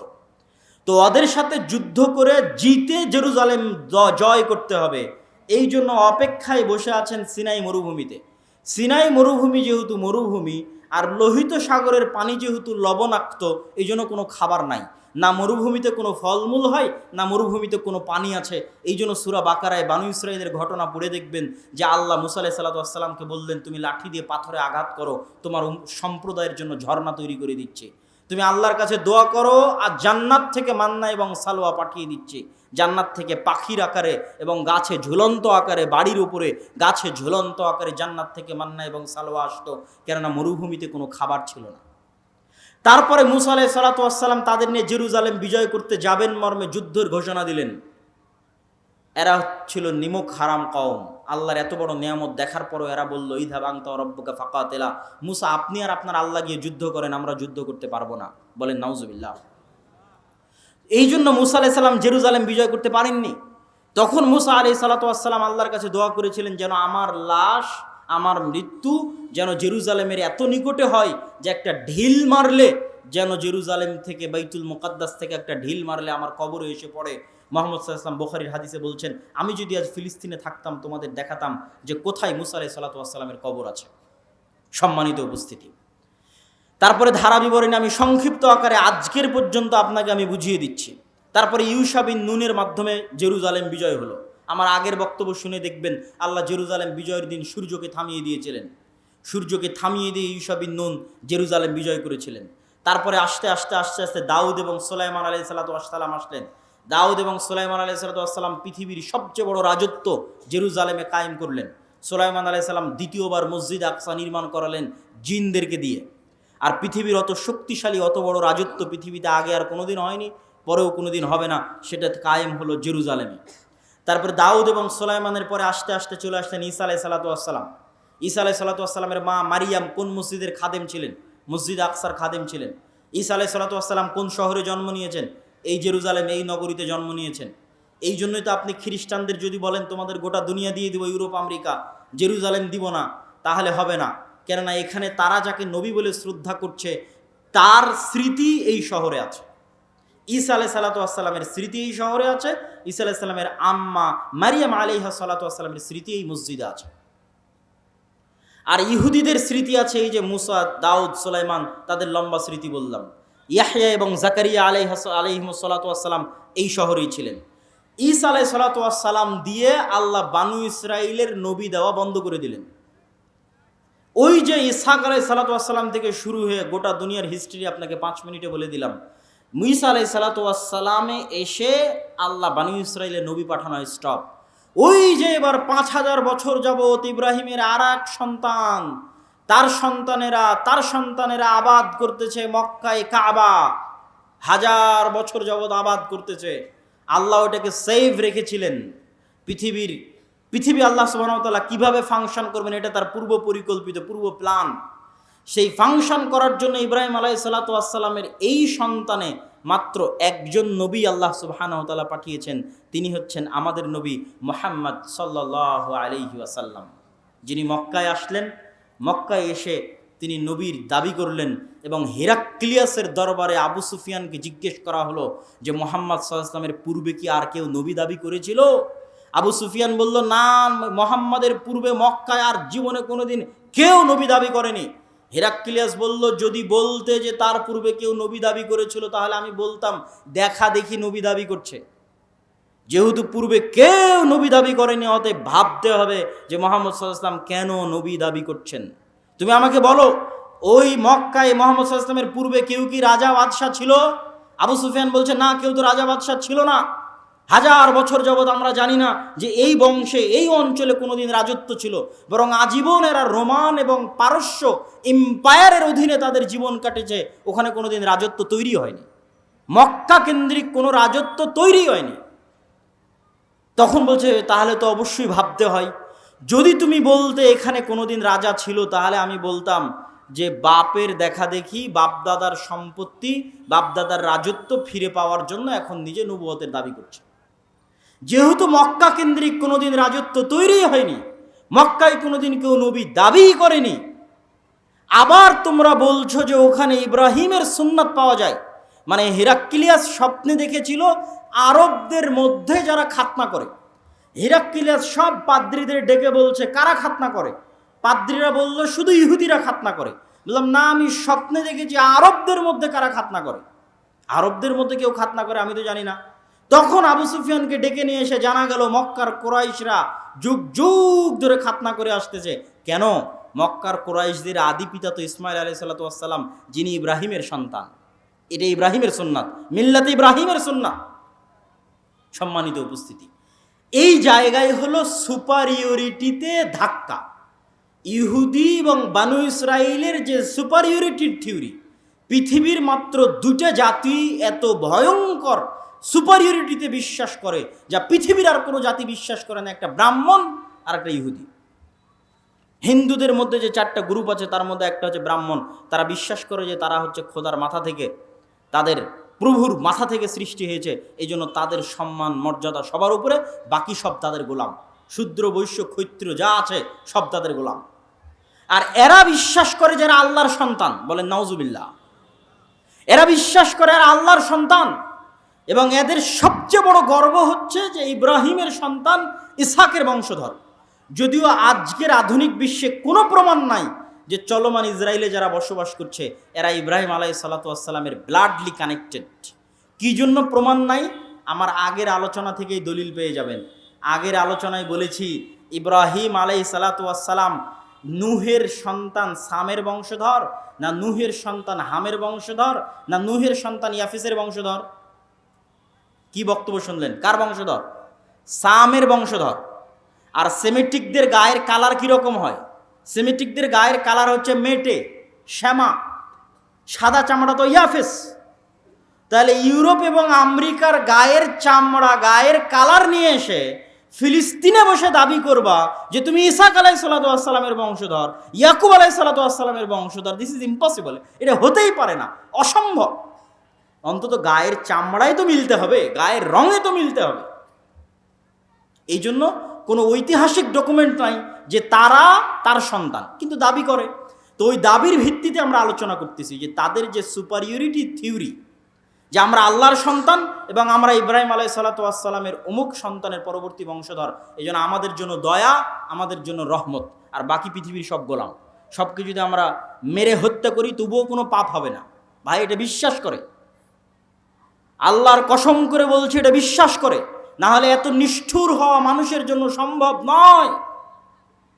আপনি যখন বিশ্বাস করবেন যে এই সমস্ত মানুষকে হত্যা করলে আমার গুনাহ হবে না, তখনই আপনি এত নিষ্ঠুর হতে পারবেন। যে গত 10 দিনে আপনি 9-10,000 মানুষকে হত্যা করছেন, কিন্তু আপনার অন্তর কাঁপে না। কেন কাঁপে না? আপনি তো বিশ্বাসই করেন না যে গুনাহ হবে। ওই যে সুপারিয়রিটি থিওরি, সারা পৃথিবীর সব মানুষকে যদি হত্যা করে দেওয়া হয় তবুও তাদের দৃষ্টিতে তারা গুনাহগার হবে না, কেন তারা হচ্ছে আল্লাহর সন্তান আর বাকি সব হচ্ছে গোলাম। এই হচ্ছে তাদের বিশ্বাস। এই সুপারিয়রিটি থিওরিতে সবচেয়ে বড় ধাক্কা দিয়েছে মোহাম্মদ সাল্লাল্লাহু আলাইহি ওয়াসাল্লাম। কেন? মোহাম্মদ সাল্লাল্লাহু আলাইহি ওয়াসাল্লামও বললেন আমি ইব্রাহিমের বংশধর। কথা কি আমার বুঝতে পারছেন? মোহাম্মদ সাল্লাল্লাহু আলাইহি ওয়াসাল্লাম ইব্রাহিমের সন্তান ইসমাইলের বংশধর, বানু ইসমাইল। আর তারাও জানতো যে আরবে শেষ নবী আসবে। এই জন্য ঈসা আলাইহিস সালাতু ওয়াস সালামের মৃত্যুর পরে অনেক ইহুদি মদিনায় চলে গেছিল। বানু কুরাইজা, বানু কায়নুকা, বানু নাজির সবগুলো চলে গেছিল মদিনায়। তারা অপেক্ষা করছিল তাদের মধ্যে শেষ নবী আসবে, আরবে আসবে, তাদের বংশে আসবে।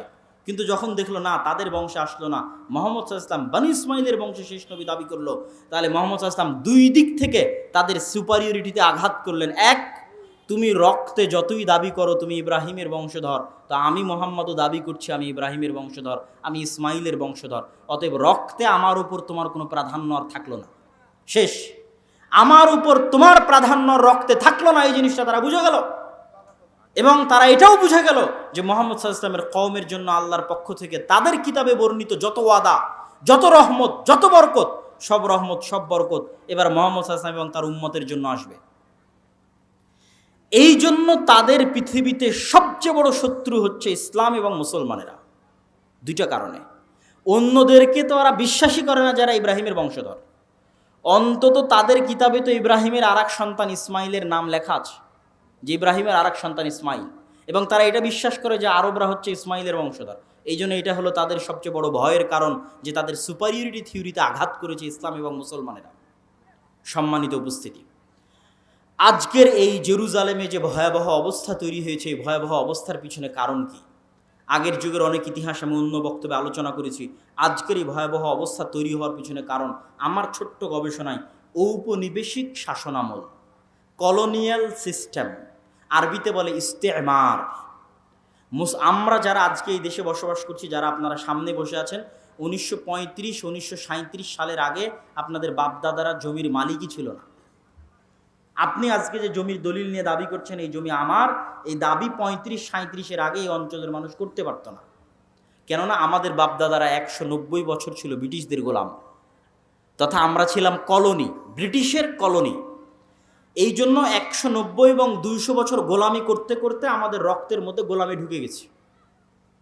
আর এই দেশ ছেড়ে যখন ব্রিটিশরা গেছে, 3টে দেশে ভাগ করে গেছে, ভারত, বাংলাদেশ, পাকিস্তান। ঠিক সারা পৃথিবীর প্রায় মুসলিম দেশই কোনো না কোনো ইউরোপিয়ান কান্ট্রির কলোনি। তারপরে হচ্ছে এই ছোট্ট ভাঙতে ভাঙতে ওর মধ্যে থেকে ইসরায়েল বের করে দিয়েছে। তথা ইসরায়েল হচ্ছে ঔপনিবেশিকের ফল, ঔপনিবেশিক শাসন আমলের সন্তান। যে কলোনিয়াল সিস্টেম সারা পৃথিবীতে মুসলমানেরা ভোগ করেছে, তার ফল, তার রেজাল্ট। আর ওই যে গোলামি করতে করতে রক্তে গোলামি ঢুকে গেছে মুসলমানদের জন্য, মুসলমানদের মধ্যে, এই জন্য তারা ওই গোলামি থেকে এখনো বের হতে পারতেছে না। গোলামি থেকে বের হতে হলে আরও সময় লাগবে, স্বাধীন চেতা মনোভাব লাগবে, আল্লাহর ইবাদত এবং দ্বীনের অনুসরণ করা লাগবে। দ্বীনের অনুসরণ, আপনি বলতেছেন আপনি মসজিদ আকসা বিজয় করবেন, বাইতুল মুকাদ্দাস বিজয় করবেন, আপনি যে দেখেন তো একটা ইহুদি পরিবারের ছেলে মেয়ে কী করে। আর আজকে যারা এখানে বসে আছে এরা কি করে? আজকে যারা যে সমস্ত এখানে যুবক বসে আছে এদের মধ্যে কয়জন মদখোর, জুয়াখোর, ফ্রি ফায়ার, পাবজি নিয়ে ব্যস্ত? আর ইহুদির কয়টা সন্তান ফ্রি ফায়ার, পাবজি আর মদ আর জুয়া নিয়ে ব্যস্ত? আমার চ্যালেঞ্জ থাকলো আপনি যান, খুঁজেন। তাদের দোষ দিয়ে লাভ নাই। আল্লাহ সুবহানাহু ওয়া তাআলা আমাদেরকে আযাব হিসেবে, শাস্তি হিসেবে মসজিদ আকসায় যেতে দেয় না। এই কষ্ট আমার এবং আপনার অন্তরে থাকতে হবে। যেই মসজিদের 2 রাকাত সালাত অন্য মসজিদের 1000 সালাতের চেয়ে উত্তম, পৃথিবীর যে তিনটা মসজিদ, ইসলামের সবচেয়ে পবিত্রতম মসজিদ, যার জন্য সফর করা, যার জন্য যাওয়া উত্তম, উচিত, যেই মসজিদগুলোতে সালাতের বিশেষ ফজিলত রয়েছে, সেই 3টা মসজিদের একটা মসজিদ, মসজিদ আকসা, আমরা যেতে পারি না। এটা আল্লাহ আমাদেরকে বঞ্চিত করে রেখেছে আমাদের কর্মফলের কারণে, আমাদের আমলের কারণে। সম্মানিত উপস্থিতি, আপনি ইহুদি পল্লীতে যান, ইহুদি পল্লীতে গিয়ে দেখেন তারা কিভাবে চলে, কিভাবে চলাফেরা করে, দেখে আসেন। তারা পৃথিবীর মানুষকে বলবে তোমরা সুদ নিয়ে ব্যস্ত থাকো, ওরা নিজেরা পরস্পরে সুদ খাবে না। তারা পৃথিবীর মানুষের পিছনে কোটি কোটি টাকা ব্যয় করবে যে তোমরা মদ, গাঞ্জা, জুয়া এগুলো নিয়ে ব্যস্ত থাকো, ওরা নিজেরা জীবনে কোনোদিন মদ, গাঞ্জা, জুয়া নিয়ে ব্যস্ত থাকবে না। টাকার বিষয়ে সবচেয়ে কৃপণ, টাকা কেমনে জমা করতে হয়, অনর্থক অপচয় খরচ না করে টাকা কেমনে জমা করতে হয়। পৃথিবীর সবচেয়ে বড় বড় মাল্টি বিলিয়নার হচ্ছে তারা, কেন তারা ওইভাবেই তাদের সন্তান সন্ততিকে বড় করেছে। হ্যাঁ, তাদের উপর আল্লাহর গজব এবং আযাব আসবে, কিন্তু আল্লাহ সুবহানাহু ওয়া তাআলা বিধর্মীদের দিয়েই মুসলমানদেরকে আযাব এবং শাস্তি দিয়ে থাকেন। তারও দলিল কোরআন এবং হাদিসে আছে, যেটা আমি আমার অন্য বক্তব্যে বিস্তারিত আলোচনা করেছি, আজকে সময় নাই। সেহেতু আমরা একটা আযাব এবং গজবের মধ্যে দিয়ে যাচ্ছি আমাদের আমলের কারণে। আমাদের অন্তরে ব্যথা থাকতে হবে যে আমরা হজ এবং উমরা করতে গেলেও, মক্কা মদিনায় গেলেও মসজিদ আকসায় যেতে পারি না। আজ থেকে 100 বছর আগে, গত 1300 বছর এমন কোনো মুসলমান নাই যারা হজ উমরা করতে গেছে আর মসজিদ আকসায় যায়নি। হজের ট্রিপ মানেই মসজিদ আকসাহের ট্রিপ হবে।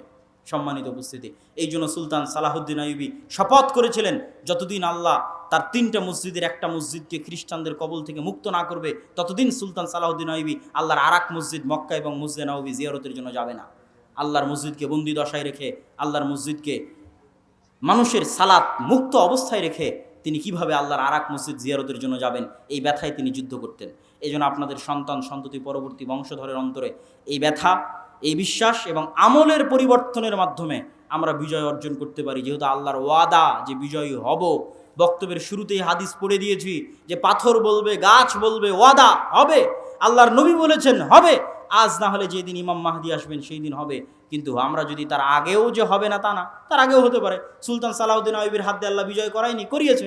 আমাদের হাত দিয়েও আল্লাহ বিজয় করাতে পারে, কিন্তু তার জন্য আমলের পরিবর্তন লাগবে, আখলাকের পরিবর্তন লাগবে। সম্মানিত উপস্থিতি, আজকের যে অনুষ্ঠানটা আয়োজন হচ্ছে, এই অনুষ্ঠানের মূল লক্ষ্য উদ্দেশ্য হচ্ছে মসজিদ ভিত্তিক দ্বীন শিক্ষা, মসজিদ ভিত্তিক মক্তবকে শক্তিশালী করা। আমরা আপনাদের এই অঞ্চলে সফর দিয়েছিলাম, গোটা মোহনপুর অঞ্চলে আমি নিজে সফর দিয়েছি। মোটামুটি কিছু মসজিদে মসজিদ ভিত্তিক মক্তব আছে, কিছু মসজিদে নাই। তো এই যে শিক্ষায় আমরা পিছিয়ে, জ্ঞানে আমরা পিছিয়ে, অথচ তারা আমাদের চেয়ে শিক্ষা এবং জ্ঞানে এগিয়ে। তো আমাদের যে জ্ঞানে পিছিয়ে এবং বিশেষ করে ধর্মীয় জ্ঞানে আরও পিছিয়ে, কেননা আমাদের দেশের 90% ছেলে মেয়ে যায় স্কুলে আর 2 থেকে 3% যায় মাদ্রাসায়। ওই যে 90 থেকে 95% গেল স্কুলে, তাদের জন্য কোনো একাডেমিক সিলেবাস নাই দিন শেখানোর। যদি না আমরা মসজিদগুলোকে দিন শিক্ষার দিক থেকে শক্তিশালী না বানাতে পারি, শক্তিশালী প্রতিষ্ঠান না বানাতে পারি, তাহলে আমাদের পরবর্তী প্রজন্ম হবে কোরআনবিহীন, আমাদের পরবর্তী প্রজন্ম হবে দ্বীনের জ্ঞানবিহীন, যা আমাদের উপরে জাতিগতভাবে আল্লাহর আযাব আসার জন্য বাধ্য করবে। তথা আমরা আজকে বাংলাদেশে বসে আছি, গাজার জন্য প্রতিবাদ করছি, কয়দিন পর দেখবেন যে আমরাই গাজা হয়ে গেছি। কথা বুঝতে পেরেছেন? যদি আমরা আমাদের আমল এবং আখলাকে পরিবর্তন না আনি, কেননা গাজা হওয়ার মতো সকল ক্রাইটেরিয়া এই দেশে মজুদ আছে। কি এই দেশে মজুদ আছে? এটা পৃথিবীর একমাত্র মুসলিম দেশ যার পাশে কোনো মুসলিম দেশ নাই। তথা এটা যদি কোনো দিন গাজা হয়, তাহলে গাজার চাইতে ভয়ঙ্কর পরিবেশ তৈরি হবে। কেননা গাজার পাশে অন্তত মিশর তো আছে, মাটির তল দিয়ে খুঁড়ে মিশর থেকে তারা ত্রাণ এবং পণ্য এনে কোনো মতে বাঁচতে পারতেছে। কিন্তু আপনার দেশ যেই দিন গাজা হয়ে যাবে, সেই দিন আপনার এখানে ত্রাণ পাঠানোরও কেউ থাকবে না। এই জন্য বাঁচার রাস্তা কি? যদি এই দেশের স্বাধীনতা এবং সার্বভৌমত্ব রক্ষা করতে চান, দ্বীন এবং আমলে ফিরে আসতে হবে। পরবর্তী প্রজন্মদের কাছে বেসিক দ্বীনের জ্ঞান দিতে হবে। তার জন্য মসজিদে টাইলস এবং এসির আগে মক্তব চালু করতে হবে। আমি এমনও মসজিদ সফর করেছি যেই মসজিদে টাইলস আছে, এসি আছে, আমি রাগ করে বলেছি মসজিদে মক্তব নাই। আমি রাগ করে বলেছি আপনারা টাইলসগুলো খুলে বাজারে বিক্রি করেন, এসিটা খুলে বাজারে বিক্রি করেন, তো মসজিদে মক্তব চালু করেন। আমাদের মুসলমানদের কনসেপ্ট দেখেন, আমাদের যারা আরব বিশ্বের বড় বড় দেশ তাদের কনসেপ্ট দেখেন, পর্যটন আর বিনোদন। আর পাশে ইসরায়েলকে দেখেন, শিক্ষা জ্ঞান। আমাদেরকে দেখেন, আমরা হচ্ছে এসি টাইলস, শিক্ষা জ্ঞানের কোনো গুরুত্ব নাই। তাহলে আমরা যদি গোলাম না হই, কারা পৃথিবীতে গোলাম থাকবে? সম্মানিত উপস্থিতি, এই জন্য আজকে আপনারা যারা এখানে উপস্থিত হয়েছেন প্রত্যেকেই আজকের এই প্রোগ্রামগুলো আমরা যেগুলো করছি, আর দাওয়া ইলাল্লাহর অধীনে এটার মূল লক্ষ্যই হচ্ছে মসজিদগুলোতে মক্তব শিক্ষা চাঙ্গা করা, মজবুত করা। তো আপনারা যারা এখানে বিভিন্ন অঞ্চল, বিভিন্ন এলাকা থেকে উপস্থিত হয়েছেন, আপনাদের যে মসজিদগুলোতে মক্তব আছে আমাদের সিলেবাস নিয়ে যাবেন।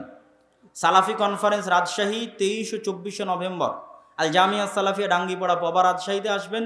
আপনাদের মক্তবের জন্য সিলেবাস নিয়ে যাবেন, উন্নত মানের সিলেবাস। এবং মক্তবগুলোকে কেন্দ্রীয়ভাবে সেন্ট্রালি ম্যানেজমেন্ট করার জন্য আমাদের পক্ষ থেকে সার্বিক সুযোগ সুবিধা আপনাদেরকে দেওয়া হবে।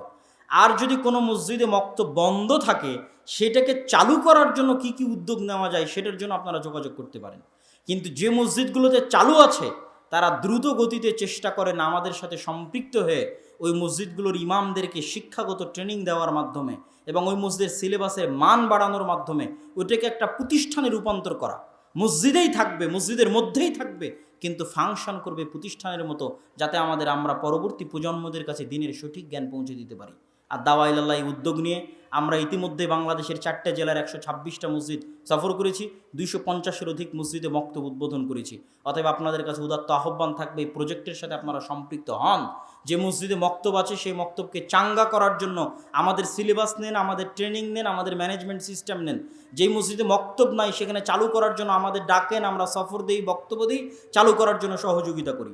আর আজকের এই অনুষ্ঠান এবং এখানেও যে মক্তবগুলো পরিচালিত হয় মোহনপুর এবং বাগমারায়, সেই মক্তবগুলোর উন্নয়নের লক্ষ্যে, তাদের সহযোগিতার লক্ষ্যে আমাদের আজকের এই অনুষ্ঠান। অতএব আপনারা এই প্রজেক্টে দান করার চেষ্টা করবেন, সহযোগিতা করার চেষ্টা করবেন। আপনাদের একটা টাকার মাধ্যমেও যদি মুসলমানের একটা সন্তানও কোরআন শিখে, আলিফের একটা অক্ষর শিখে, তো আপনি কবরে চলে গেছেন, 500 বছর হয়ে যাবে, 1000 বছর হয়ে যাবে, কিন্তু আপনার নেকির দরজা বন্ধ হবে না ইনশাআল্লাহ। যেমন আজকে আমরা মাগরিব এবং ইশার সালাত যারা পড়েছি, মাগরিব এবং ইশার সালাতে আমরা যে সূরা ফাতিহা পড়েছি, আমাকে যিনি শিখিয়েছিলেন তিনিও নেকি পেয়েছে। তার আগে আল্লাহর নবী পর্যন্ত যতজন আমার কাছে এই সূরা ফাতিহা পৌঁছানোর জন্য কাজ করেছে, সবাই আমার এই সূরা ফাতিহা পড়ার নেকি পেয়েছে। বলেন আল্লাহু আকবার। অতএব এই নেকি থেকে বঞ্চিত হবেন না। আমি দায়িত্বশীল এবং স্বেচ্ছাসেবক ভাই যারা আছে তাদেরকে বলবো, আপনারা ভিতরে প্রবেশ করেন। আর আমার বক্তব্যের পরে সম্মানিত এমপি মহোদয়, যিনি আজকের আমাদের প্রধান অতিথি, তিনি আপনাদের সামনে আলোচনা করবেন। তারপরে আমাদের শ্রদ্ধেয় ওস্তাদ শেখ আব্দুর রাজ্জাক বিন ইউসুফ হাফিজাউল্লাহ, তিনিও আপনাদের সামনে আলোচনা পেশ করবেন ইনশাআল্লাহ। কই স্বেচ্ছাসেবক ভাইয়েরা? তানজিল ভাই, স্বেচ্ছাসেবকরা নাই? জি, স্বেচ্ছাসেবক ভাইয়েরা আপনারা ভিতরে যান। আপনারা কেউই না, এখনই করুক। আপনারা কেউই এই দান থেকে মুক্ত থাকবেন না, দান থেকে বিরত থাকবেন না। এমনকি যারা আমরা স্টেজে আছি তারাও চেষ্টা করব সংক্ষিপ্ত হলেও আমরা যেন এটাতে অংশগ্রহণ করতে পারি, অল্প হলেও যেন আল্লাহ সুবহানাহু ওয়া তাআলা কই নয়, তোমরা স্টেজে যারা তাদের কাছে নাও, আপনি দরকার হয় অন্যের কাছ থেকে ধার করে হলেও এই প্রজেক্টে অংশগ্রহণ করুন। 5 টাকা 10 টাকা অতি আল্লাহ সুবহানাহু ওয়া তাআলা বরকত দিবে। এবং আমরা আল্লাহ সুবহানাহু ওয়া তাআলার কাছে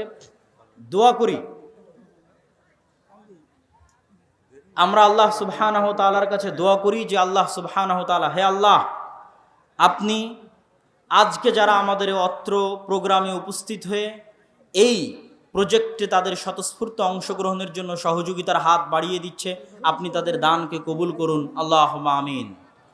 এবং আমাদের ফিলিস্তিনের, হ্যাঁ দিব, আচ্ছা, আমাদের ওকে শেষ করে দিচ্ছি।